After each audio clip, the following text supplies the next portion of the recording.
It's June 21st, 2007, at Six Flags Kentucky Kingdom in Louisville, Kentucky. 13-year-old Caitlin Lassiter is spending the day at the park with her friends. It appears to be just another Thursday afternoon. It's hot. It's in the low 90s. It's a mostly clear afternoon with blue skies and a few clouds. Caitlin and her friend decide to ride the Superman Tower of Power ride, a 177-foot tower that drops riders 154 feet in a freefall, reaching a top speed of 54 miles per hour before slowing to a stop about 20 feet above the ground.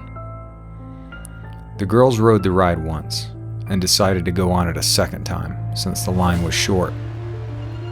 Little did they know what awaited them on that second ride. As Caitlin took her seat in an outside seat on Section 3 of the ride, everything seemed normal. The ride then slowly started to ascend.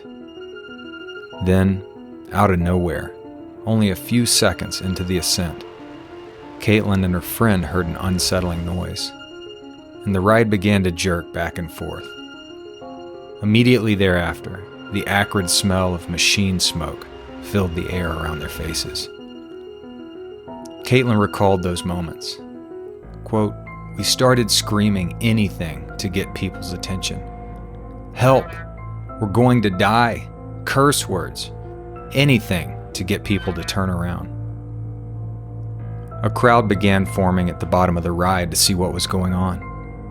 However, the ride operators didn't hit the emergency stop button, and the ride kept ascending into the sky.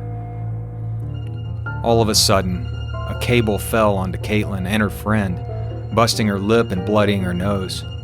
It scratched her arms and legs and fell around her torso and neck. As the ride slowly approached the top, Caitlin was able to get the cables off of her torso. Additionally, a ride operator was able to hit the emergency stop button. But it was too late. The ride released the passengers and a free fall ensued. During the drop, the cables were pulled tight around Caitlin's legs and pulled both of her feet off above the ankles. Her feet, still in her shoes, dropped to the ground below to the horror of the onlooking crowd. The ride came to a stop, but nobody, including Caitlin, could escape the grips of the ride. The emergency stop button had been pushed too late to stop the ride from dropping the passengers and severing both of Caitlin's legs. But the safety mechanisms it triggered prevented passengers from escaping the grip of the ride. As a result, Caitlin had to sit there, staring at the blood and the horror of her wounds, and deal with the pain for 10 minutes before she could get out of that ride. Once Caitlin got out of the ride, she was rushed to the hospital, where doctors miraculously were able to reattach her right leg. Her left leg, however, could not be saved. So we ask, what the heck happened? Especially those of us who are parents. We need to understand how something like this could happen at a popular amusement park. Well, this incident revolves around maintenance and training. Namely, the maintenance of the cables that snapped and injured Miss Lassiter. Although the amusement park denied liability in the court filings, no surprise there, right? It appears that the park never properly maintained the cables. The ride manufacturer is Intamin, and they provided Six Flags with a manual for the ride.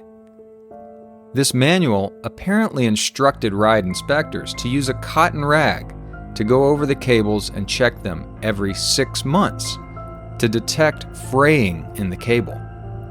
However, one of the workers that conducted inspections at the park stated in his deposition that they never checked the cables with a rag, as the manual instructed.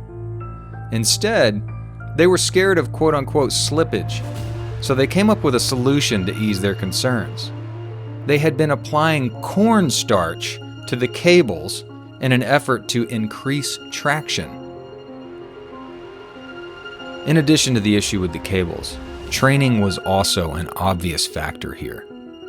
Apparently, when the ride operator heard the passengers screaming only seconds into the ride, the ride operator didn't hit the emergency stop button. Instead, the operator got on the phone and called for help as the ride ascended into the sky. Nearly 10 seconds later, the ride operator finally hit the emergency stop button, just as the ride released the passengers into a free fall. Had the ride operator hit the button when the passengers started screaming, this could have all been avoided. Senseless mistakes and negligence led to a senseless tragedy. Miss Lassiter's description of the aftermath is particularly haunting. She says, quote, "I remember feeling like I was on fire and smelling burning flesh.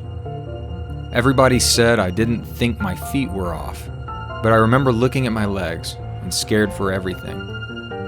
I kept screaming out of control and my leg was hurting. I remember asking them to let me get out. I just wanted to walk away and go home."